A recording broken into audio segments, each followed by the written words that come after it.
आज हम बात करेंगे क्वांट फोकस्ड फंड के डायरेक्ट वर्सेस रेगुलर प्लान के बारे में। दो डेट्स आपको यहाँ पर दिख रही होंगी। पहली डेट है 7 जनवरी 2013 की और दूसरी डेट है आपके सामने 22 अगस्त 2025 की। वैसे में देख लेते हैं कि 7 जनवरी 2013 को रेगुलर और डायरेक्ट की क्या एनएवी थी इस फंड की। तो यहाँ पर रेगुलर की एनएवी थी 12.60 और डायरेक्ट की भी एनएवी सेम थी 12.60। अब आ जाते हैं अभी के नियरेस्ट डेट पर, जो कि हमने ली है 22 अगस्त 2025 की डेट। यहाँ पर रेगुलर की एनएवी है 84.36 और डायरेक्ट की एनएवी है 93.71। अब इसको एक एग्जांपल से समझने की कोशिश करते हैं। मान लेते हैं कि एक व्यक्ति ने 1 लाख का इन्वेस्टमेंट किया था 2013 में। तो आज के डेट में उनके इन्वेस्टमेंट की क्या वैल्यू होगी रेगुलर और डायरेक्ट प्लान में इस फंड के।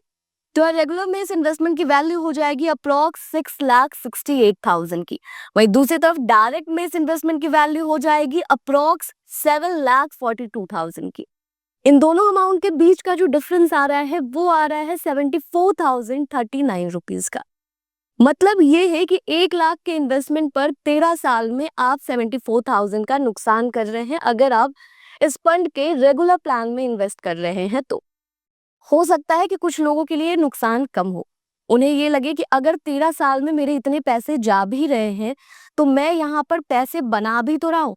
मैंने 1 लाख का 6,68,000 रुपए बना लिया है। लेकिन यहाँ पर समझने वाली बात यह है कि अगर आप 1 लाख के इन्वेस्टमेंट पर सिर्फ 13 साल में इतना नुकसान कर रहे हैं तो सोचिए कि आपने बस 1 लाख का इन्वेस्टमेंट तो किया नहीं होगा, आप अपने और भी इन्वेस्टमेंट्स पर कितना लॉस कर रहे होंगे।